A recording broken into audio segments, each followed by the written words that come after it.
Welcome, everyone. Bienvenidos. My name is Taina Seeley, and this is The Big Betrayal, How We Fight Forward, a special live stream event with Senator Bernie Sanders and Representative Pramila Jayapal.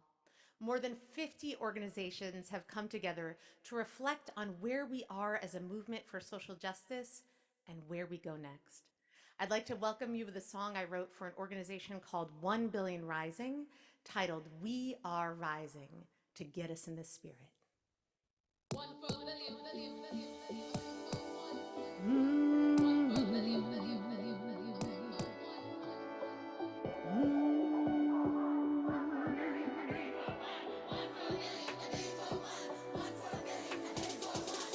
In a time of an upheaval will come a transformation.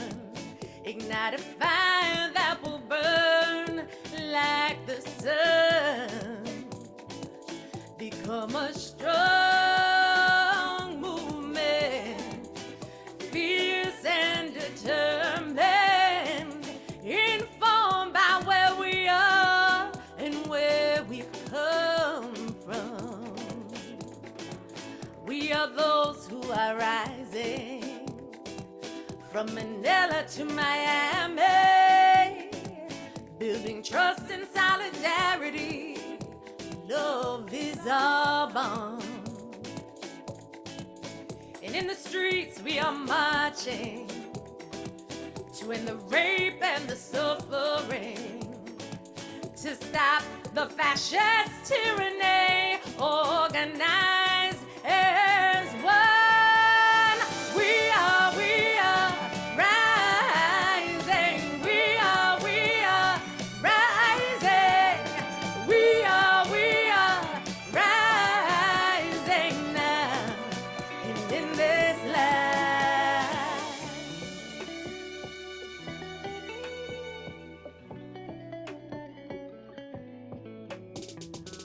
From those who dare to interrupt the violence, to those who expose the truth and break the silence, warriors who work to open up the prison bars, valiant souls who stand up against the unjust wars, multitudes who defy wars along the border, masses who unify to protect our water, rebel minds who unionize for workers' rights, fearless hearts who fight to defend trans lives, those who take back their land and their health, those who seek to redistribute the wealth, youth who demand a right to education, those who reclaim political power in their nation.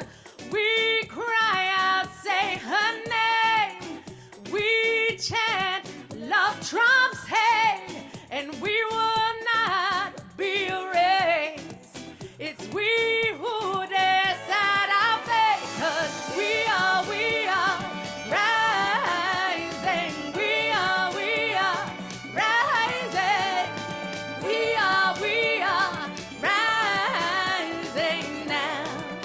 And in this life, we are rising. We are rising.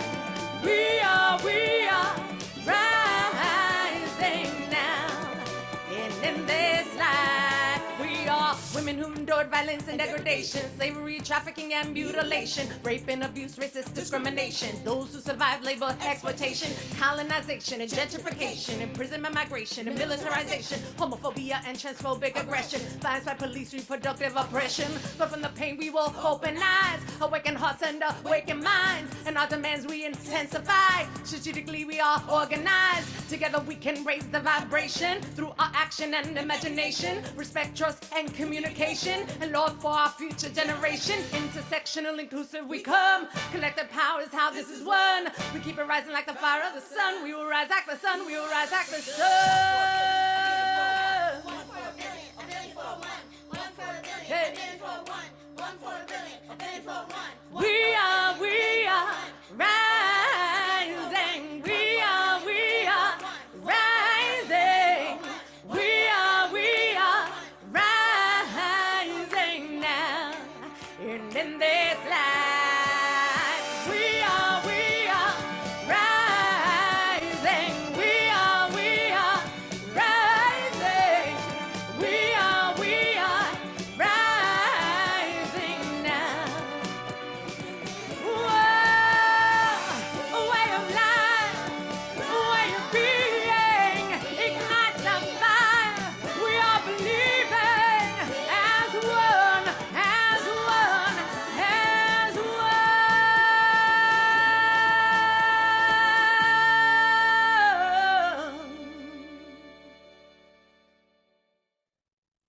Thank you.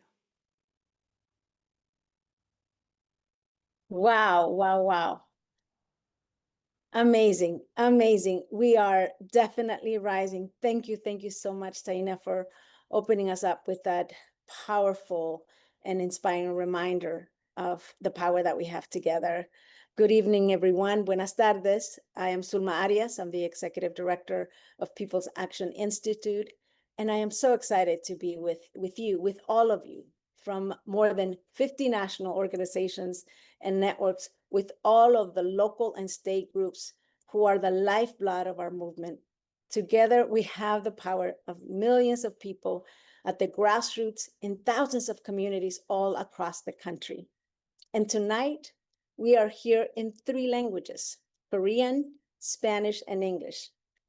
Thank you to our interpreters, our performers, and the many organizations who have sponsored tonight's event, and all of you for joining us tonight. Thank you.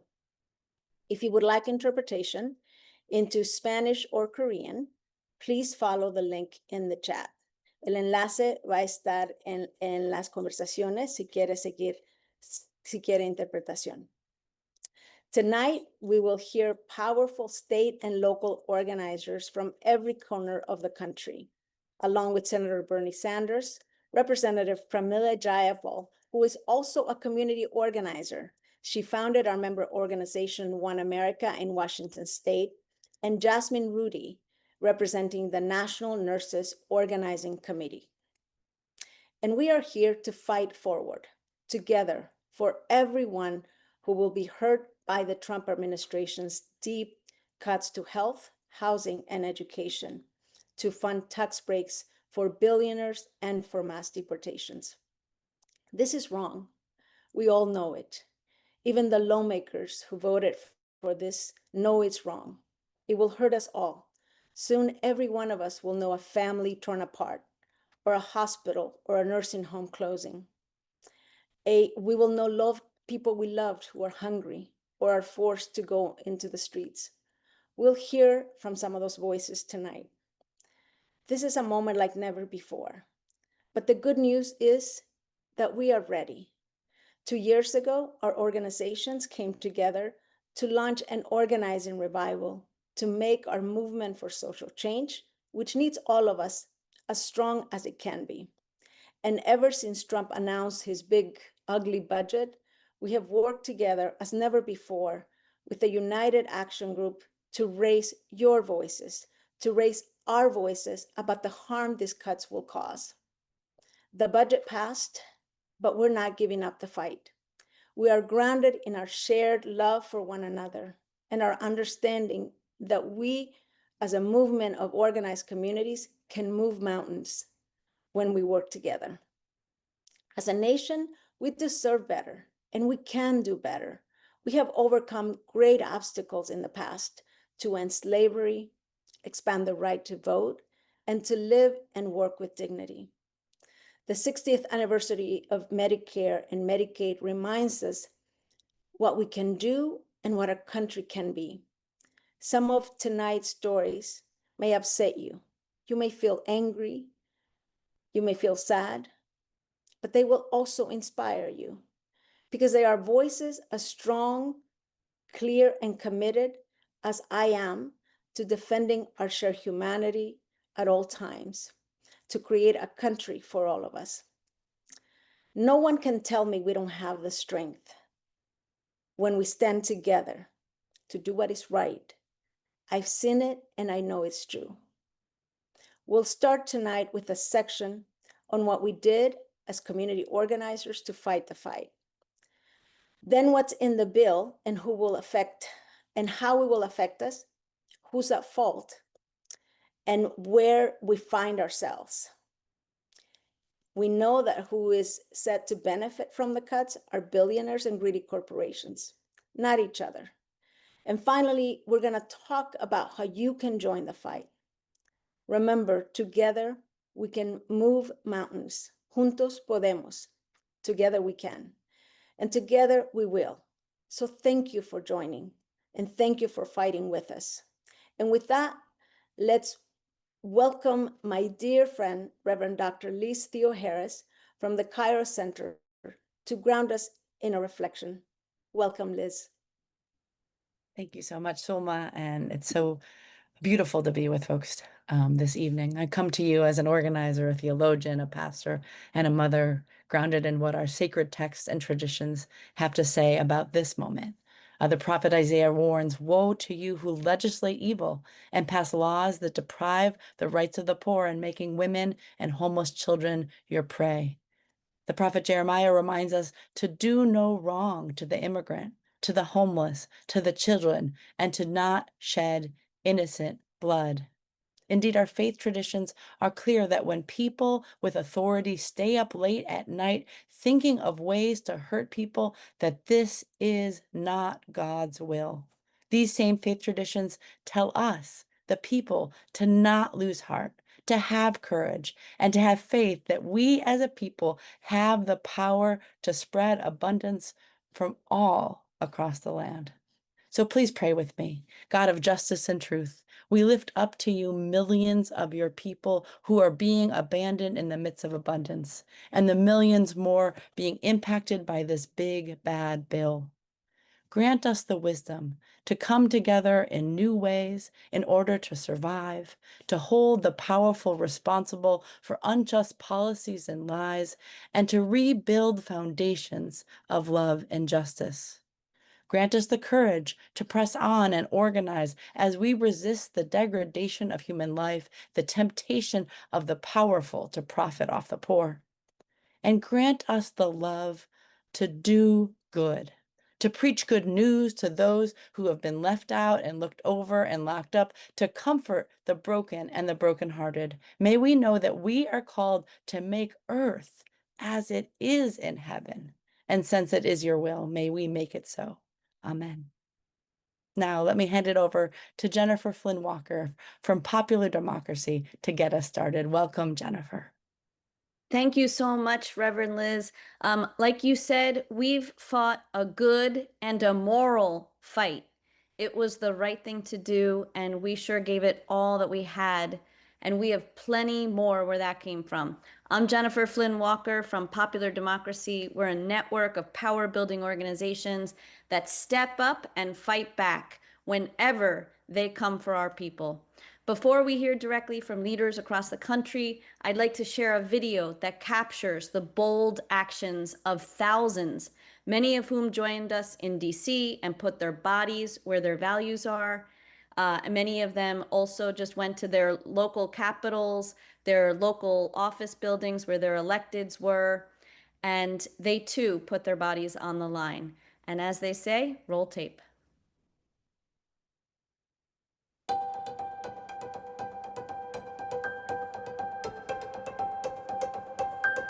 Today, something is happening in America. Americans are rising up to say, we want a government by and for the people, not by and for the billionaires. They have a choice. They can either be representatives of their districts, or they can act like Trump Musk employees. The betrayal for our families is real here. It is so real. It will take food out of the mouths of children that are hungry. So all of you pretending that you're not going to hurt the residents that sent you here, all because of your donors, corporations, polluters, and all the people that, again, all those corporations and folks that don't need the cut, they don't even need it. That's right. You're going to do it on the backs of those that are the most vulnerable. If we don't use our voice, we're not going to get nothing. You understand? We're not going to get anything. So I'm asking you, we have to continue fighting. The reality is, like many Americans, my family depends on access to good, affordable, accessible, and just health care. So I join millions of Americans saying we must kill this bill. It is literally the largest transfer of wealth from working people and poor people in this country to the biggest billionaires, to big oil, to all of the people that want to destroy our public lands, that want to destroy our communities. I know how hard it is to balance the bills and the health care you need to live. I had to ration my care to keep a roof over my head. Instead of cutting Medicaid and taking health care away from people, Congress should do more. to make the ultra wealthy and big corporations pay what they owe. We will resist hate, fight back against efforts to criminalize our communities, and hold those in power accountable. We will continue to build power because our communities deserve dignity, justice, and future free from fear. We will rise, we will fight, and we will win.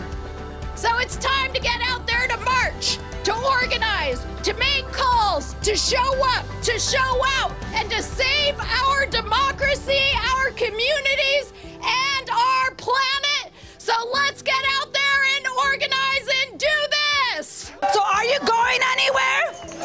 We're not going anywhere. We're going to make sure that from New York to Chicago to Minnesota to Michigan to Kentucky and the entire country, that people understand that we are ready to keep fighting.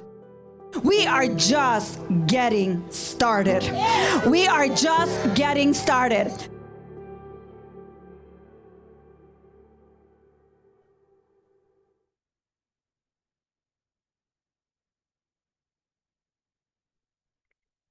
Wow, I don't know about you, but I have goosebumps hearing from all of those powerful leaders.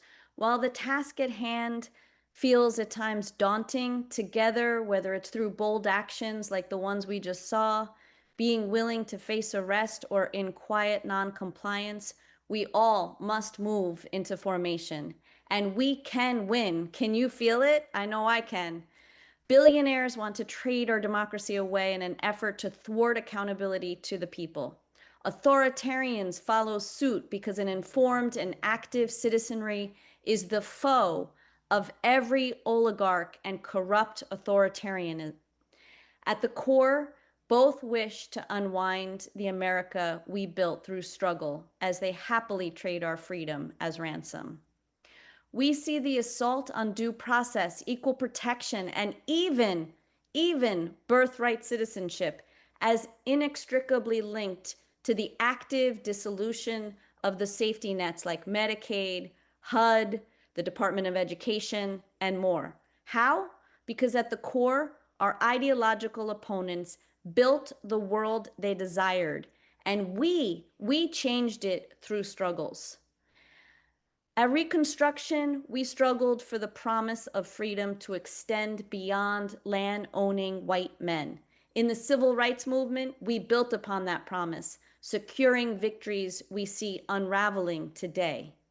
While we didn't stop the big, ugly bill, we must continue to organize and strive to shape a narrative in which all of us are born free. I invite you to continue this fight at every level. I urge you to deepen your relationships with the incredible organizations working hard right in your backyard. I urge you to learn more about how you can play a role in defending the 14th Amendment to the Constitution, which protects our freedoms to belong, love who we love, get the care we need, and pick our own leaders. You can start by checking out Defend the 14th, the number 14th.org. And you can help each one teach one at this critical juncture of our nation's history. Now, please join me in welcoming 4 courageous people who have been leading this fight in states across the country, here to inspire us. Daisy Angeles from Tennessee, Teresa Trujillo from Colorado, Reverend W.T. Edmondson in Missouri, and Rachel Phipps in North Carolina. Welcome, Daisy. Hola, everyone. I'm Daisy Angeles, a proud Mexican American, a mother to an autistic child, and a community organizer with Micah Memphis, an affiliate of the Gamaliel Network. This fight is deeply personal. When I was 16 years old in California, I saw my own family be torn apart by immigration enforcement. And today, I'm raising a mixed status family here in Tennessee, where new laws are bringing that fear right back into our homes. Congress has pushed through what they're calling a big, beautiful bill, a package that funnels $40 billion to ICE and Border Patrol, fueling aggressive raids, surveillance, and the detention of immigrant families. With that kind of funding, their operations are expanding like never before. more agents, more raids, more surveillance tools, all designed to target and tear families apart. This is not about safety, it's about control. It's about criminalizing our existence and destroying our communities. That's why Micah Memphis, through our immigration and inclusivity team, has been fighting back with action, courage, and community. This summer, we've showed up. We've organized and stood with partners in peaceful protests outside the immigration courthouse. We've stood with parents and students to demand policies that protect all students, regardless of their immigration status, right here in Memphis and at the Capitol in Nashville. We've led Know Your Rights workshops across the city through block walks, back to school events, and house meetings, sharing thousands of multilingual packets, building trust, and giving immigrant families the tools they need to protect themselves. We've expanded our local rapid response hotline so we can dispatch volunteers to show up when community members are being harassed or detained. And we're not stopping. We're launching a letter writing and testimonial campaign, putting our stories directly in front of local and state lawmakers because they need to hear from us. We're turning fear into power. We're protecting our families, our communities, and our future. This is our home, our fight, our legacy, and we're not letting anyone take that away. Gracias.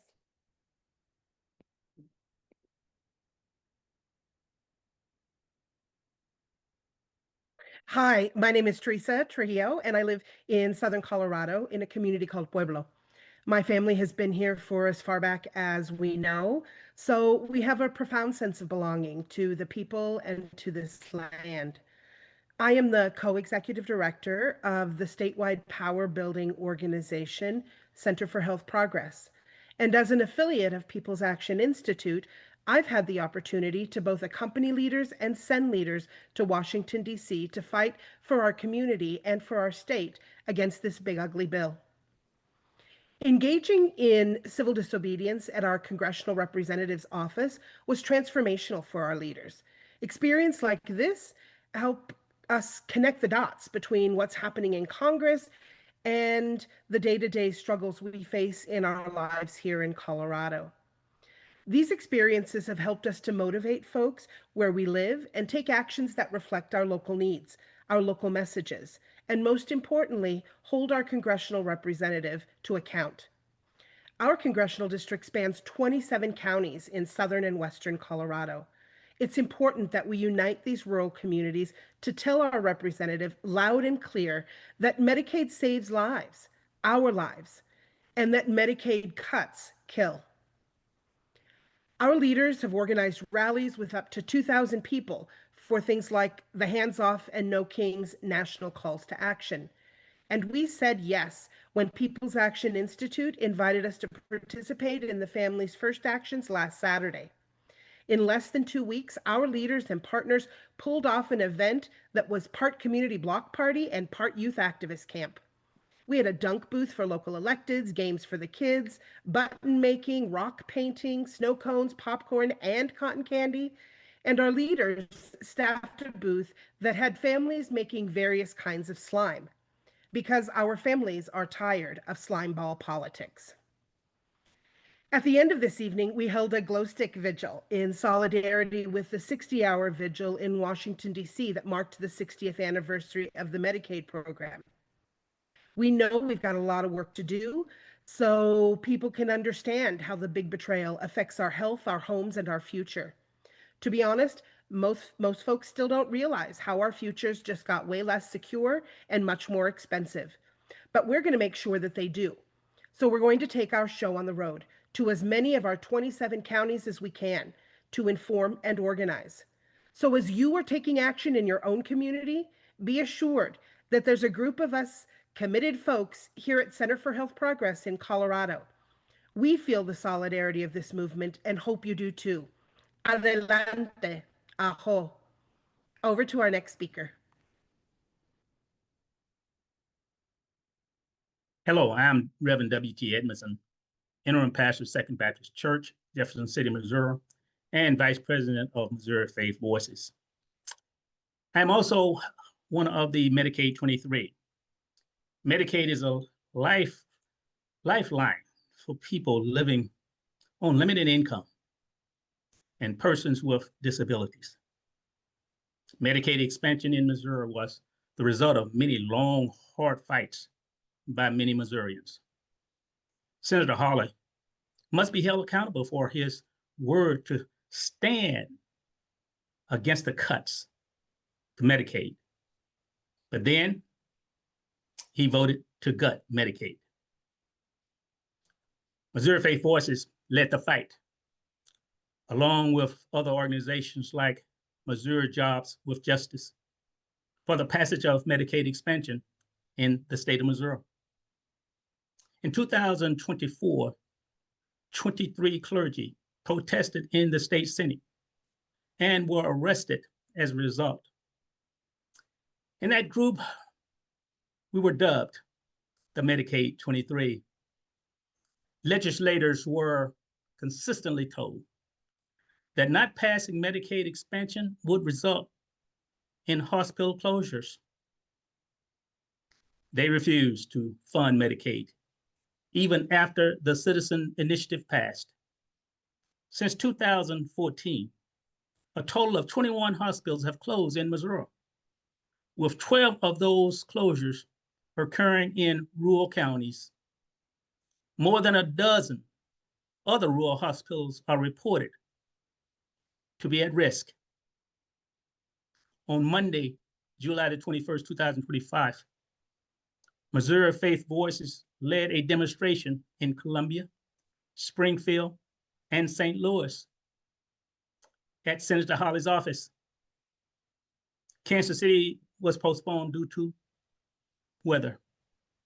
Missouri Faith Voices will be aligning ourselves with other like-minded organizations to continue the fight for Medicaid, along with other right benefits that the lawless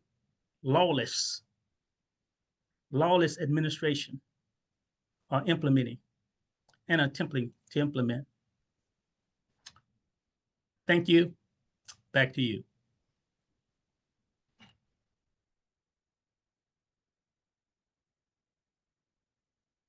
Good evening. My name is Rachel Phipps, and I speak to you tonight on the behalf of Action NC and Popular Democracy. But I also speak to you on the behalf as myself, as someone whose life is on the line, a person directly affected by what we can only call the big ugly betrayal. For people like me who live with lupus and MS, it isn't just about politics. It is about the hope for a semi-normal life. It is about affording medication and life-saving infusion treatments that keep me alive. So when Republicans in Washington proposed devastating Medicaid cuts and dangerous work requirements, they weren't just playing politics, they were threatening our very lives. But we refused to be victims. We fought back. We organized. We showed up all over the state and launched Care, Not Cuts campaign. We held vigils, delivered petitions, told our stories, and made sure lawmakers saw our face and heard our voices. We wanted Tillis and Republicans to know that we are not just a line item on a budget, but we demanded to be heard. And we were not in this alone. Down home, North Carolina was incredible in mobilizing rural communities and bringing frontline voices to the forefront of the conversation. Action NC was our megaphone, amplifying our stories in the media and at the Capitol, ensuring no one could ignore us. And then the turning point. Senator Tom Tillis heard us. After he vowed to vote no, we still didn't stop. We turned up the heat. We hand-delivered petitions to all the North Carolina offices. We kept showing up, kept calling, and pushing him to work harder behind the scenes to take more no votes with him. The pressure worked because our movement helped shift the entire conversation in Washington. Senator Tillis's no vote wasn't just a rejection of bad policy. It was a powerful signal that our voices, our stories, and our lives matter. But let me be clear, this isn't the end. This is just the beginning. We have set the stage here in North Carolina for a Senate race where Medicaid, justice, and human dignity are on the ballot. We have shown our power, and we are not backing down. Thank you, Rachel. Now, you all know we have no time to waste. Lives are at stake, so it's time to get into formation. We need to bring more people into this fight. Our friends and neighbors need to know what is in this horrible bill and how their communities will change so that we can take action together with one voice.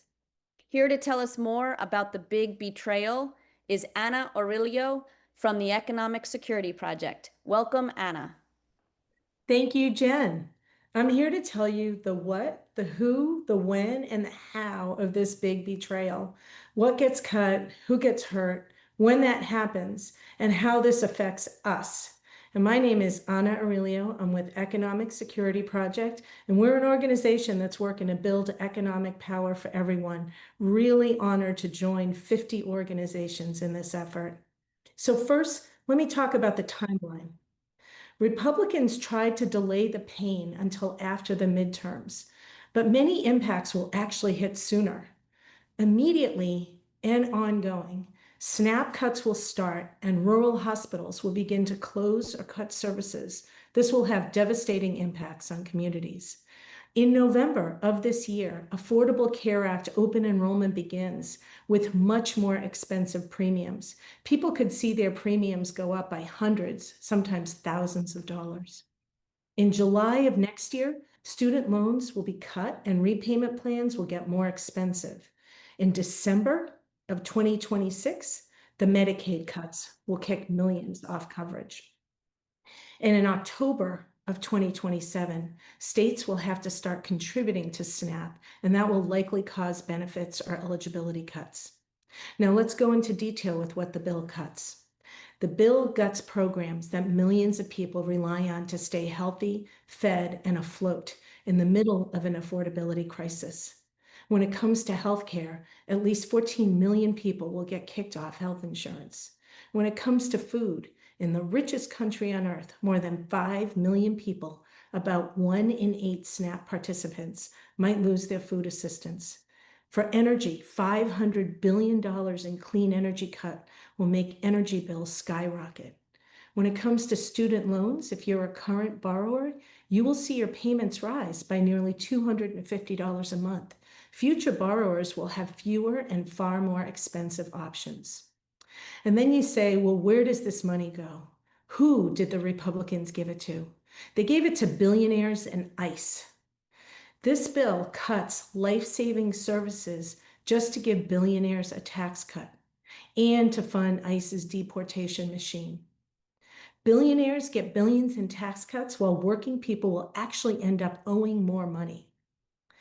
This bill fuels ICE's inhumanity. It will give ICE around $75 billion in new funding to increase detentions and deportations. This is an enormous number, and it could fund the detention of 116,000 people per day. Finally, it'll give the Department of Homeland Security $46.6 billion in funding for construction of a border wall and a slush fund, another $10 billion for vague reimbursement costs. Now, who gets hurt in our communities? This bill is a recipe for sicker, hungrier, and poorer communities, just so they can kidnap our neighbors and enrich their billionaire donors. 51,000 people will die every year as a result of the healthcare cuts.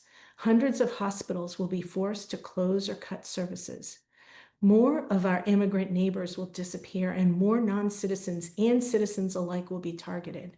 Life will get more expensive and harsher for everyone, but especially for immigrant communities. Finally, we got to the end of all the bad stuff. What can we do about it?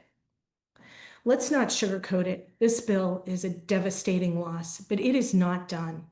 We have the chance now to make sure all of America knows what was done and who did it.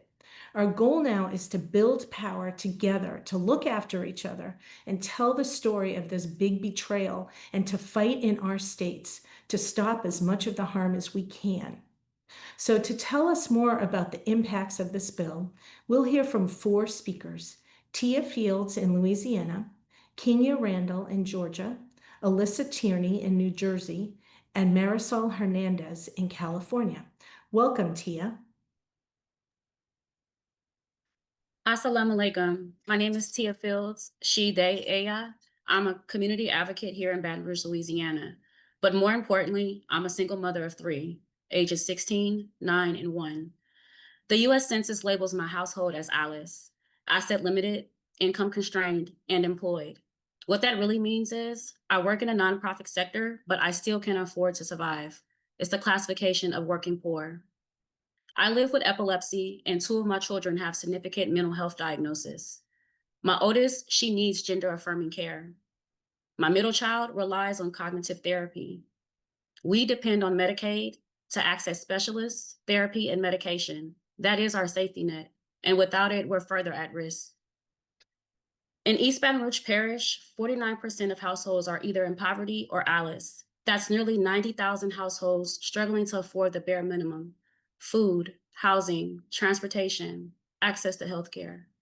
In Louisiana overall, 1 in 2 households are barely making it, and it's getting worse. More than 76% of my own income goes straight to rent and utilities. That money is going in less than 2 weeks. There's no cushion, no margin, just me stretching every resource to care for my children and keep us afloat. So when Congress passed this one big betrayal of a bill, it wasn't just another policy loss. It was a gut punch. It cut food access. It slashed healthcare protections and told families like mine that our survival is negotiable. But I'm not just raising children. I'm raising awareness, and I'm raising hell when I need to. Because silence doesn't feed my family, and respectability does not pay my bills. I'm in this fight because I don't have the luxury to sit it out, and I know I'm not alone. We deserve more than performative compassion and policy that punishes us for being poor. Our legislative leaders need to understand we are not invisible and we are not expendable. And if they won't, then we need to elect officials who will. Thank you.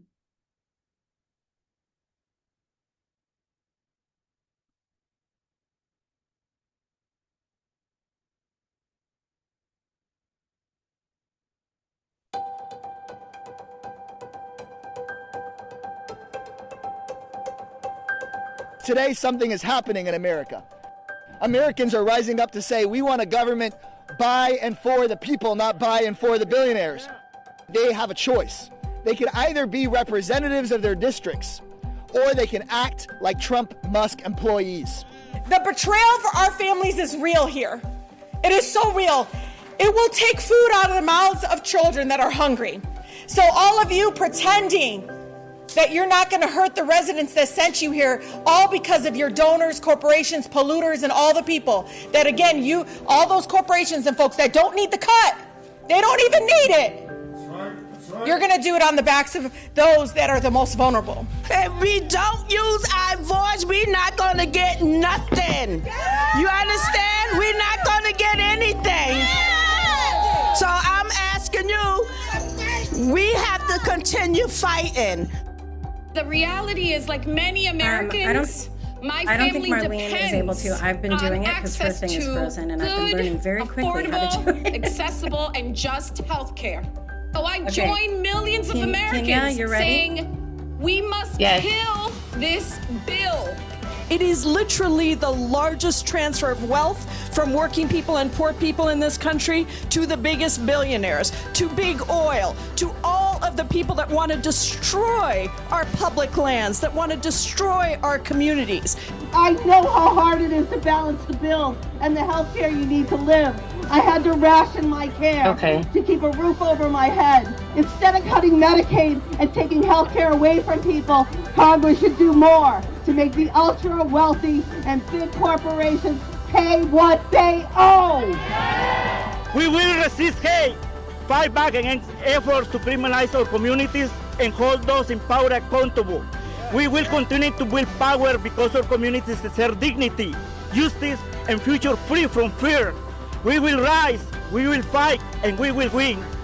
So it's time to get out there to march, to organize, to make calls, to show up, to show out, and to save our democracy, our communities, and our planet. So let's get out there and organize and do this. So are you going anywhere? That's great. We're not going anywhere. Okay. We're going to make sure that from New York to Chicago, to Minnesota, to Michigan, to Kentucky, and the entire country, that people understand that we are ready to keep fighting. We are just getting started. We are just getting started.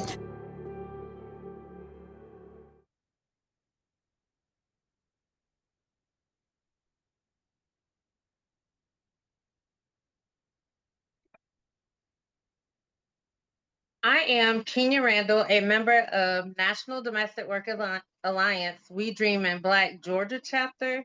We are showing up because protecting Medicaid isn't just a policy fight, it's real people, real families, and the care that keeps us going.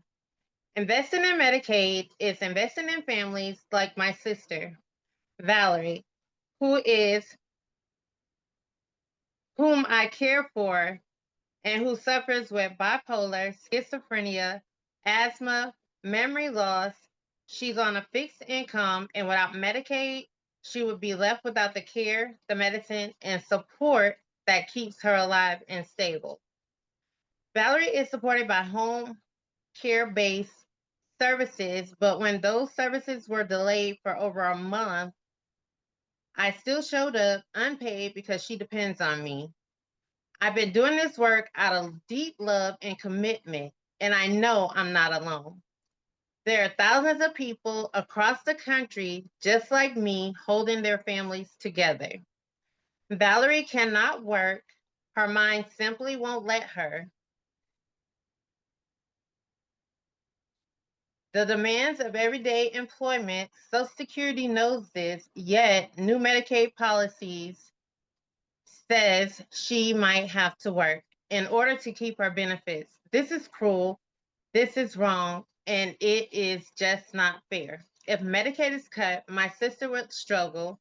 I would lose my living wages. I just don't understand why keeping the wealthy take more while people like my sister fight just to survive. I am speaking out because I refuse to give up.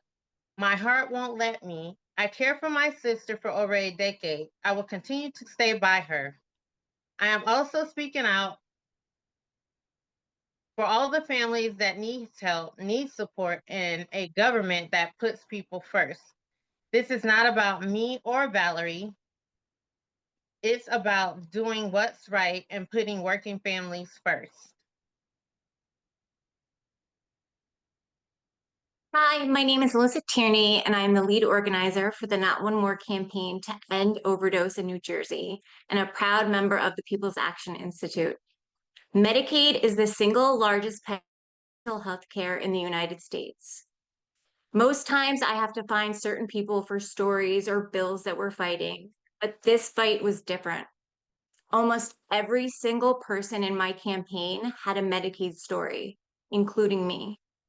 A few years ago, I lost my private health insurance unexpectedly, and everything was fine for a few months until I relapsed.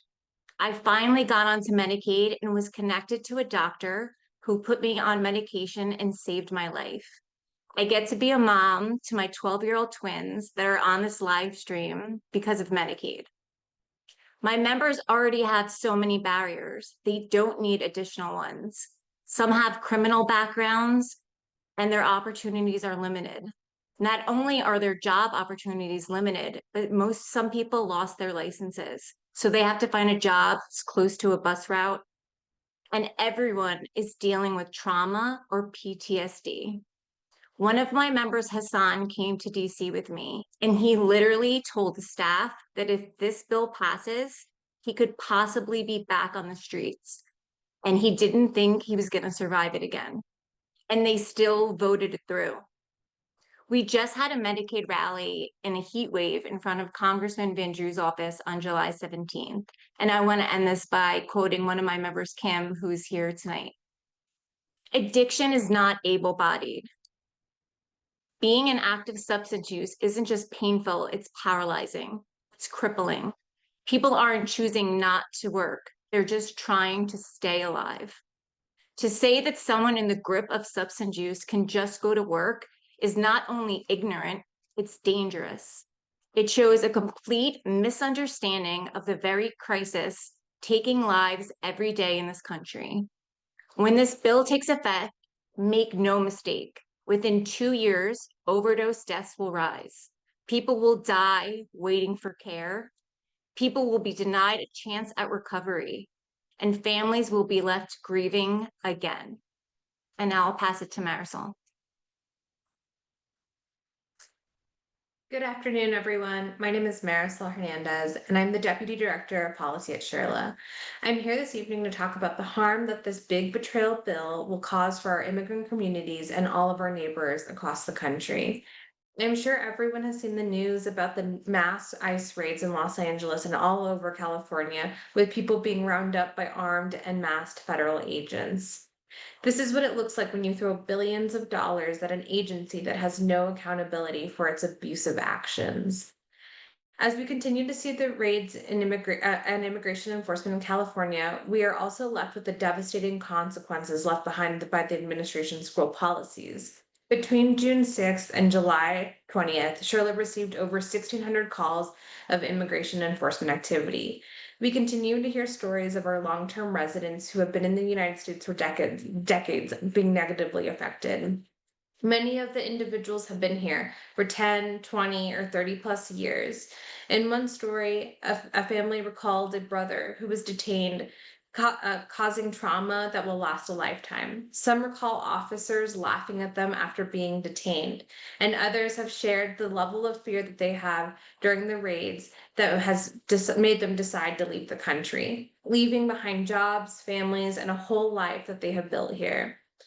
With the anti-immigrant policies being passed in the Big Betrayal bill and the massive increase in ICE funding, we will see these attacks on our communities escalate around the country, and more families falling victim to a system that has little regard for them. But we are not giving up, and we're not going anywhere. People in California came together to defend their neighbors and their loved ones, and this is what we all need to do all over the country in the coming months and years. And we will continue to call on our elected leaders in Congress, in states, and in cities to stand up, to fight back, and to protect our communities with everything that they have. Thank you for standing with us in this fight. Thank you, Marisol, and all of our speakers. Like I said, our fight is far from over. Here to tell us more about who's to blame for the big betrayal and what we can do are Carmen Medrano from Colorado and Paulette Saltani in Texas. Welcome, Carmen. Hi, everyone. Carmen Medrano with United for a New Economy and Right to the City. So, friends and comrades, let's get real. This budget is a straight-up robbery. We are facing a stark and dangerous divide: billionaires and corporations versus the rest of us. Schloesserman, Elon Musk, and Jeff Bezos. These billionaires and their corporate allies are getting richer while we're forced to struggle. These corporations, from tech giants to landlords who hike up our rents and refuse to fix unlivable conditions, rake in profits at the expense of working people. Now, we know that the latest bill pushed through Congress was nothing less than a robbery from the working class. This will raise the cost of living for the poorest of us while giving billions, yes, billions, in tax breaks to the ultra wealthy. All of this at a time when so many of us can't even afford to put food on the table or keep a roof over our heads. This bill isn't just about money, though. It's about slashing programs like Medicaid, SNAP, and affordable housing. These are life-saving programs for mothers like Erika in Colorado, who relies on Medicaid to support herself and her 3 young children. Medicaid provides access to services like therapy and care for her children with autism, which help them gain independence and communication skills. When this bill attacks these programs, it's directly attacking families like Erika's. This bill is also an investment in authoritarianism here and abroad. It gives ICE the resources to hire 10,000 more officers, expanding their power to detain, terrorize, and abuse immigrant communities. At the same time, it funnels billions to support Israel's military genocide of the Palestinian people, bankrolling mass violence and apartheid with our tax dollars. We cannot and will not stand by while this happens. The billionaire class and their corporate partners are working overtime to strip us of our rights, our dignity, and our safety. They want us overwhelmed, but we fight back with renters and immigrants, with poor and working class people across race and place. We are the majority. And when we rise up, organize, and refuse to be silent, no billionaire can buy that kind of power. This is our moment. Let's take it. Over to you, Paulette.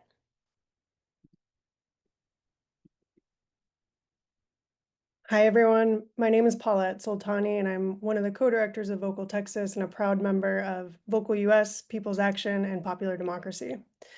Vocal Texas builds power with people impacted by homelessness, mass incarceration, the war on drugs, and AIDS. I am so glad to be here with all of you. It gives me so much hope to see so many of you here. Just last week, President Trump issued an executive order to say he's going after people experiencing homelessness, people with mental health challenges, and who use drugs. Trump wants to make not having a home a crime everywhere in the country.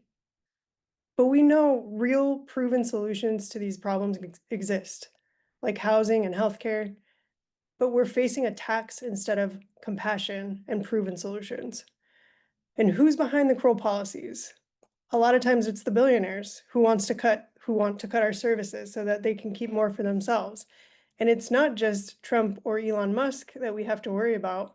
Right here in Texas, we have a local billionaire named Joe Lonsdale. Let me tell you a little bit about Joe. Joe got rich off surveillance. He co-founded Palantir, a software company ICE uses to deport people that I'm sure many of you are familiar with. He also invests in private prisons and owns Promise, a company that monitors people when they get released from jail. And he founded the Cicero Institute, a right-wing think tank in Austin, which is sending out bills all across the country to help police ticket and arrest people who are too poor to afford a place to live. In the past year, Cicero has helped introduce 320 bills criminalizing unhoused people, nearly 220 of which have passed. My organization has been going after Joe and Cicero because he's an example of the billionaire agenda that we're all up against.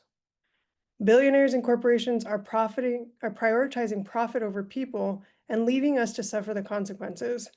We must fight back against the billionaire agenda on a local, state, and federal level. We must demand housing, services, and care, and expose the agenda and who's truly at fault for the challenges that people are facing every single day in our country. We have to organize more people, and our movements have to work together to defeat this billionaire agenda. They're starting with unhoused people, immigrants, trans people, but they're coming for all of us. We must build political power for change. A little bit more about the billionaire agenda and what we can do is one of our true champions, Representative Jayapal from Washington State. Here's her special message. Thank you. I'm Congresswoman Pramila Jayapal, and I'm honored to represent Washington's 7th Congressional District in the House of Representatives. Thank you to all of the incredible organizations putting on this event as we celebrate 60 years of Medicare and Medicaid, take stock of our current political moment, and organize for the fight ahead. I'm here to talk to you about what we're up against and what we're fighting for.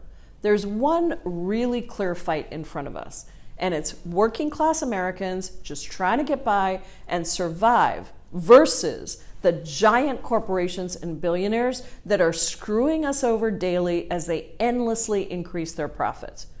We've got to be laser focused on making sure that people understand who is to blame for the worst wealth and income inequality that our country has ever seen. It's the millionaires, the billionaires, and the mega corporations that have consolidated their power, resources, and political influence. They have lobbied the government for decades to receive loopholes, tax breaks, and handouts. They have crushed small businesses and raised prices on food, housing, and life-saving medication. They've rigged the system against poor and working people. While billionaires throw $50 million weddings in Venice, moms and dads are working 3 jobs just to achieve a living wage, keep a roof over their family's head, put food on the table, and send their kids to school. While big pharma and profiteering private insurance companies are raking in billions of dollars in profits, Americans are cutting their prescription drugs in half and getting sicker and poorer every single day. That's just not right. Everyone deserves to earn a living wage working 1 job instead of 3. You deserve affordable childcare and education for your kids without mountains of debt. You deserve comprehensive health care from the day you're born to the day you die. You deserve a planet that is living and breathing for generations to come. And you deserve a retirement with security and dignity. That's what we are fighting for. And don't let anyone tell you that we can't afford it. America has never suffered from scarcity. We suffer from greed. We can force giant corporations and greedy billionaires to just pay their fair share in taxes. That's it. Pay your fair share. And there'd be plenty to go around to make sure that every American can thrive, not just survive. Look, all the issues that we care about are connected. I'm not a mom on Monday, a woman on Tuesday, an immigrant on Wednesday, and a worker on Thursday. I'm all of those things all of the time. And we are going to fight for all of those things all of the time. We're going to stand up for the poor, the bullied, the left behind, the silenced. We're going to take care of each other and unite against those who want to rob us of our dignity and our livelihoods. And we're not going to let them allow us to blame each other for their cruelty. Because it's not trans kids or immigrants who are raising your rent and cutting your wages. It's the billionaires and the mega corporations. Now, I know these times are hard. The pain and suffering is real. And I know you're on the front lines, feeling the weight of the brutal and cruel world around us. But as organizers, remember this. Strength emerges in times of crisis. That's when we all get forced to dig deep, to find strength that we didn't know we had, to search for new ways to build our truly intersectional movement, to organize for true power for the people. That's when we remind ourselves again and again that our coordinated resistance is stronger than their hate, our love is greater than their greed, and our power will eclipse their cruelty. I'm so glad to be in this fight with you. Keep it up, and thank you.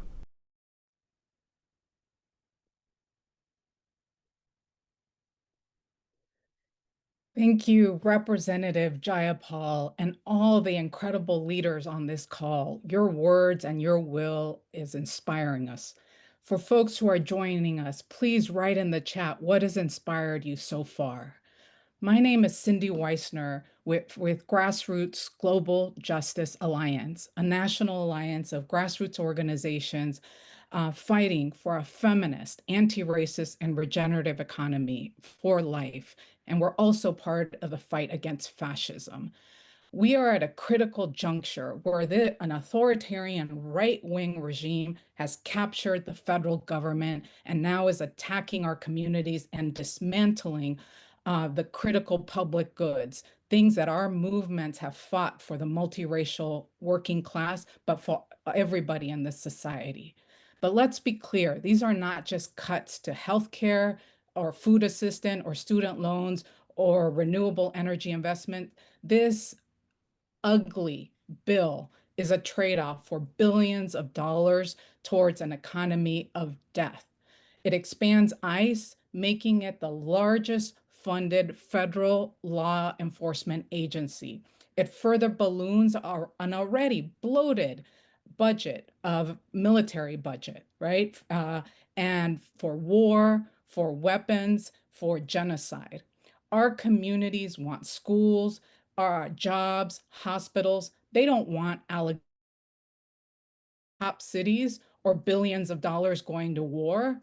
This budget is a moral document, and this regime is putting corporate profits and violence about care and resilience for our people and the planet.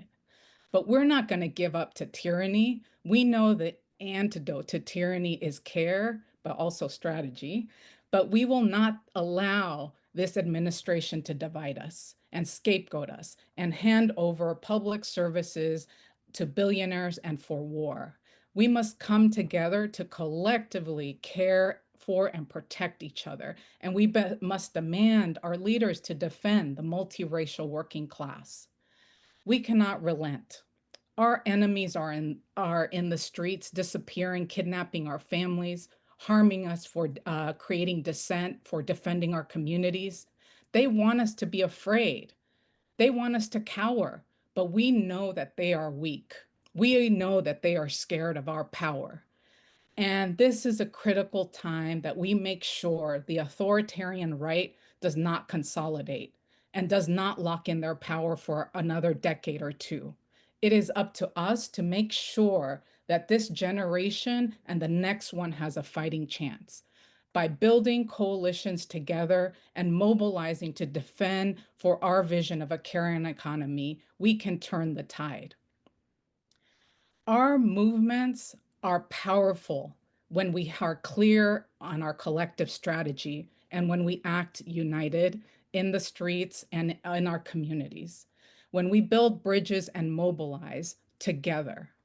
Like Sulma said as we opened up tonight, we have won big things before. Things like Social Security, Medicare, historical investments in environmental justice, and we will win them back again by the power of people organizing together.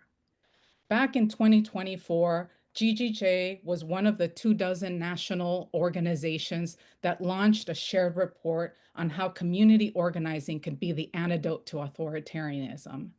And then after Trump's inauguration this year, GGJ created a People's Care Agenda as our answer to this political moment. Our international allies who've experienced authoritarianism in their own territories and countries are sharing their lessons with us. Allies from Brazil who defeated Bolsonaro, and Argentina who are currently struggling against the Malay government, and in India, people who are fighting against Modi's fascism. They told us, the message that they keep telling us is stay in the streets, build united alliances, and fight with an alternative vision for the world that we know we all deserve. Today, we are asking you to take action and take a pledge that we will continue to fight during this August recess as Congress goes home to all its districts. We want you to follow the steps on your screen and text, get your phones or write this down, text pledge to 51767. Again, that is text pledge to 51767 and go to ppls.ac/pledge and commit to take action with us. Please do it now. It'll take a couple of seconds.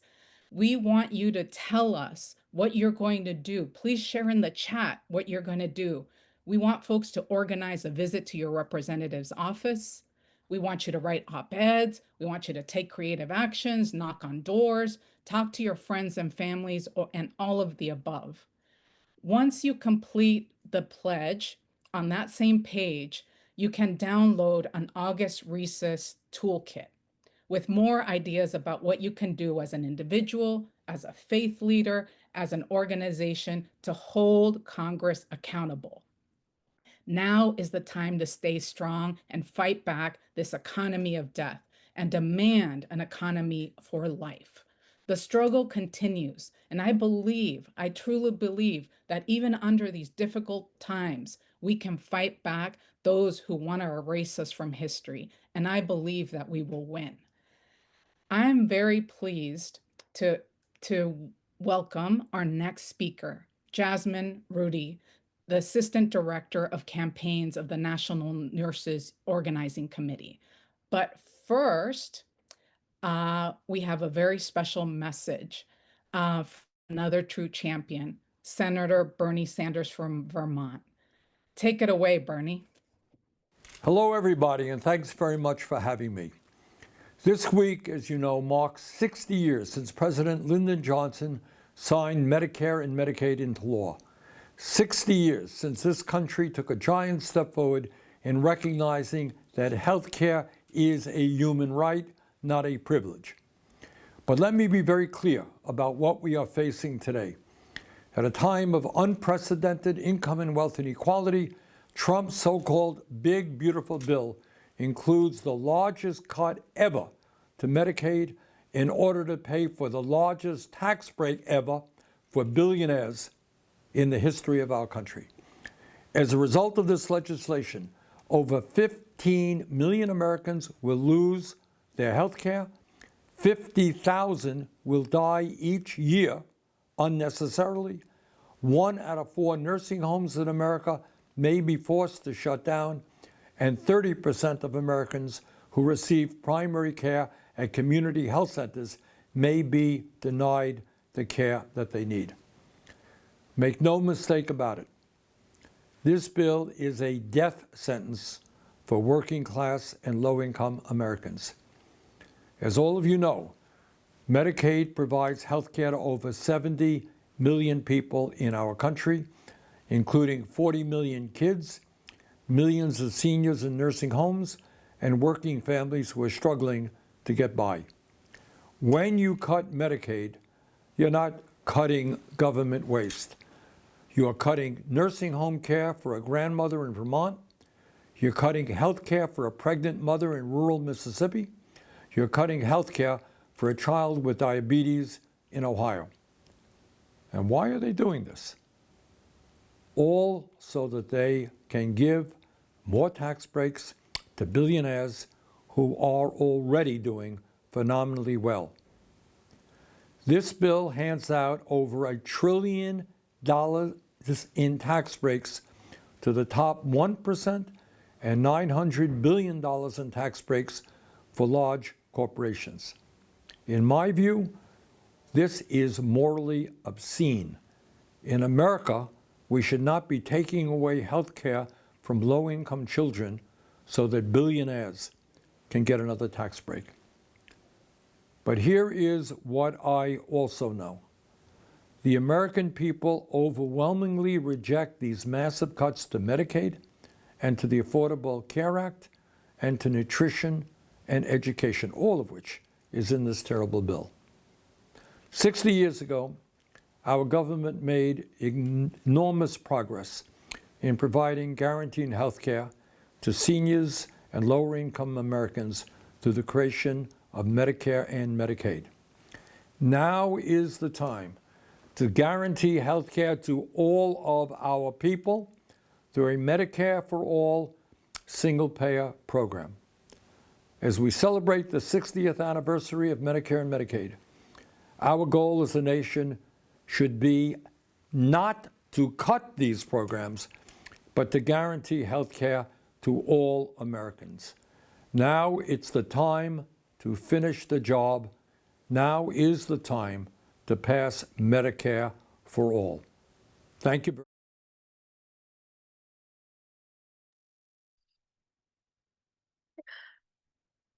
Good evening, everyone.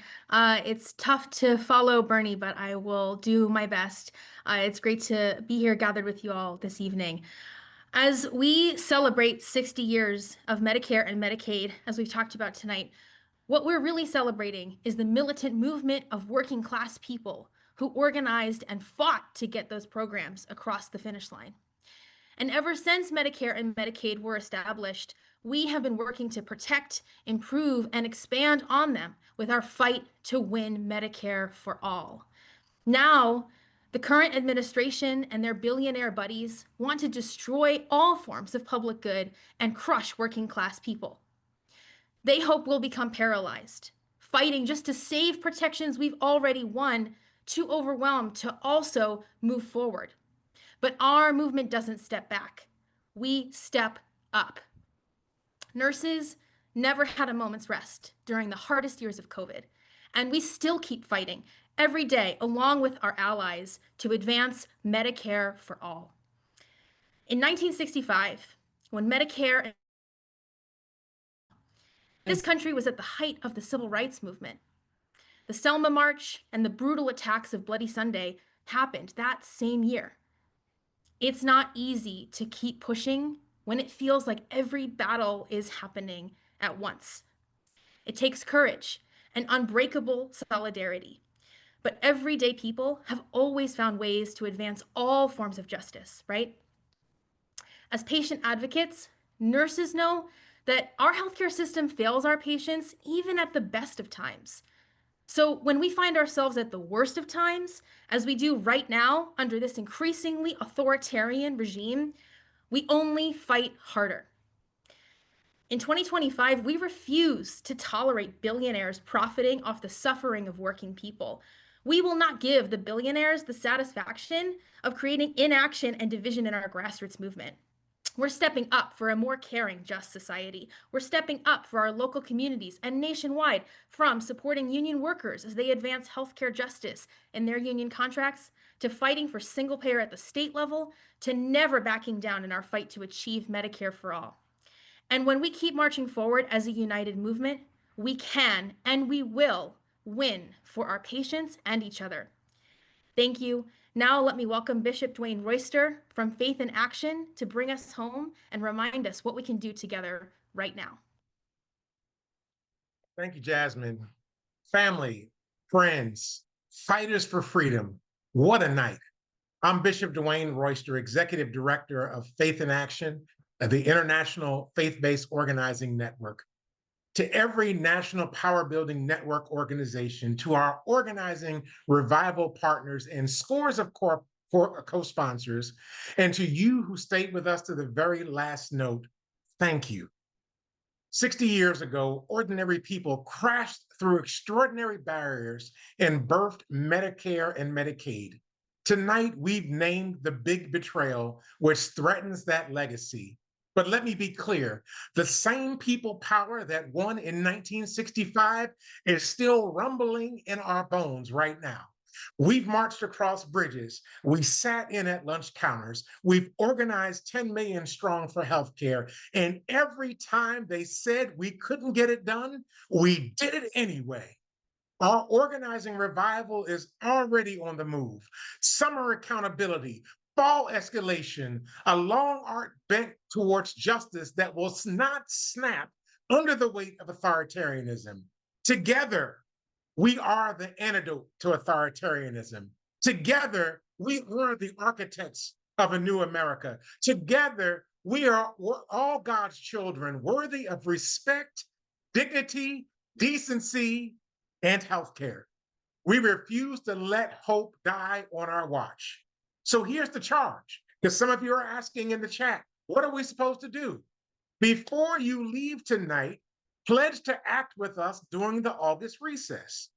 Follow the links on your screen to text pledge to 51767. It's right there below you.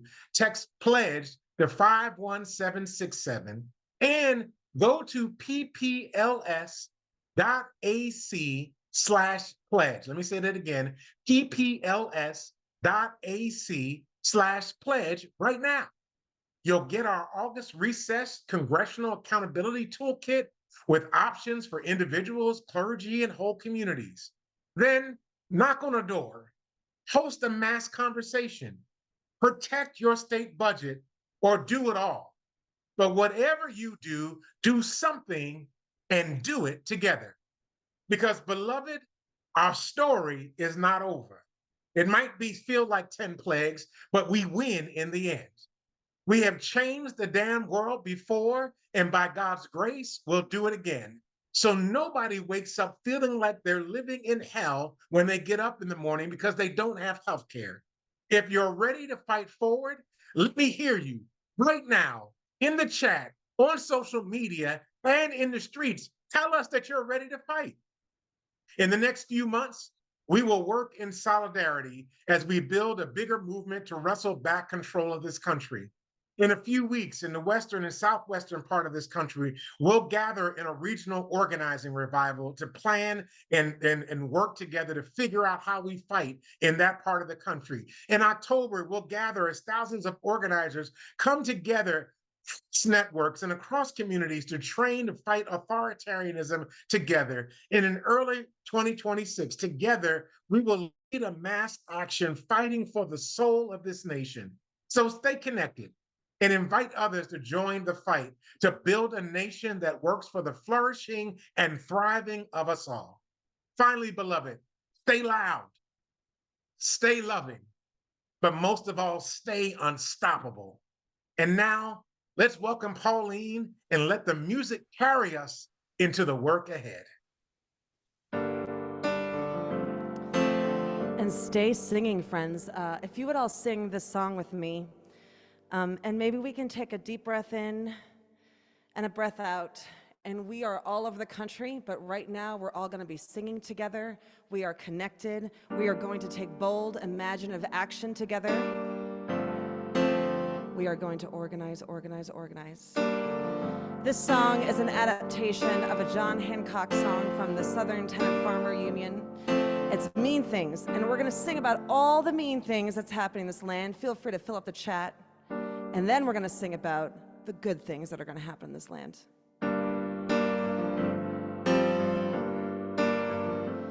There are mean things happening in this land. There are mean things happening in this land. Oh, those corporate profits soar as the poor pay more and more. There are mean things happening in this land. There are mean things happening in this land. There are mean things happening in this land. There go those wealthy billionaires, debt and suffering everywhere. There are mean things happening in this land. There are mean things happening in this land. There are mean things happening in this land. But this movement's going on, and this movement's growing strong, 'cause there are mean things happening in this land. In this land, in this land, in this land, we sing. Oye, mi gente, traemos la fuerza, la libertad es mi única bandera. Rise up, my people, my condors, my eagles. No human being will ever be illegal. Oye, mi gente, traemos la fuerza, la libertad es mi única bandera. Rise up, my people, my condors, my eagles. No human being will ever be illegal. And there'll be good things happening in this land. There'll be good things happening in this land. 'Cause when the poor unite, the end of poverty is in sight. And there'll be good things happening in this land. Good things happening in this land. Good things happening in this land. Good things happening in this land. Oye, mi gente, traemos la fuerza, la libertad es mi única bandera. Rise up, my people, my condors, my eagles. No human being will ever be illegal.